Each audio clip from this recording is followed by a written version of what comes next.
ఈ వీడియోలో మనం Euclid's lemma division algorithm use చేసి 2 నెంబర్స్కి హెచ్సిఎఫ్ ఎలా క్యాలిక్యులేట్ చేయాలో నేర్చుకుందాం. యూక్లిడ్స్ లెమ్మా డివిజన్ అల్గోరిథం పేరు పెద్దగా ఉంది కానీ ప్రాసెస్ మాత్రం చాలా సింపుల్.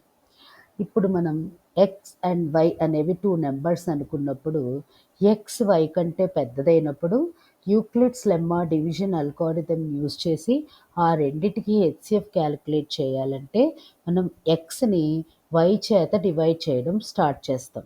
మనకి ఆర్డినరీ డివిజన్ రూల్ తెలుసు కాబట్టి మనము ఎక్స్ని వై చేత డివైడ్ చేసేటప్పుడు X is equal to QY plus R అవుతుంది. మనకు తెలుసు కదా, క్యూ అనేది వైకి మల్టిపుల్ అవుతుంది, అలాగే ఆర్ రిమైండర్ అవుతుంది అనమాట. Euclid's division lemma algorithm use చేసి ఎక్స్కి వైకి హెచ్సిఎఫ్ క్యాలిక్యులేట్ చేయాలన్నప్పుడు ఈ ప్రొసీజర్ ఏదైతే ఉంటుందో దాన్ని మనం ఆర్ రిమైండర్ 0 అయ్యేంత వరకు కంటిన్యూ చేయాలన్నమాట. ఎక్కడైతే రిమైండర్ 0 అవుతుందో అక్కడ వై అనేది ఎక్స్వైకి హెచ్సిఎఫ్గా క్యాలిక్యులేట్ చేయబడుతుంది. ఈ ప్రాసెస్ని మనం ఒక సింపుల్ ఎగ్జాంపుల్ నుంచి నేర్చుకుందాం.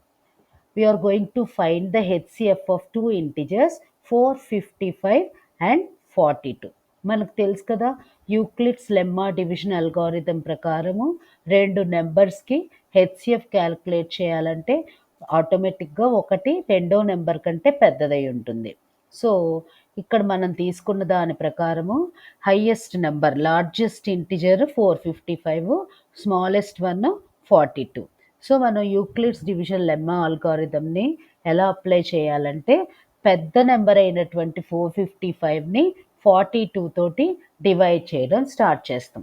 అలా చేసినప్పుడు 455ని మనం ఎలా ఎక్స్ప్రెస్ చేయొచ్చు? 42 into 10 plus 35.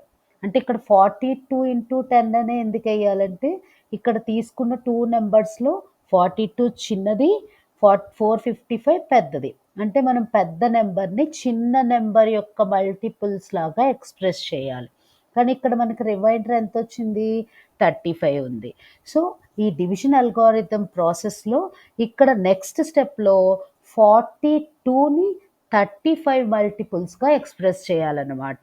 So 42 is equal to 35 plus 7 కింద రాసుకోవచ్చు. మళ్ళీ ఇక్కడ రిమైండర్ 7 వచ్చింది. Again next step is going to be 35 is equal to 7 into 5 plus 0 అవుతుంది. ఈ స్టేజ్లో రిమైండర్ 0 అయిపోయిందన్నమాట.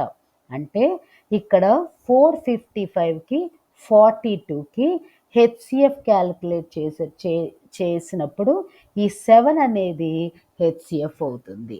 ఎందుకంటే మనం ఆ పర్టికులర్ స్టెప్ దగ్గర మనకి రిమైండర్ 0 అయిందన్నమాట. అర్థమైందనుకుంటా. Thank you.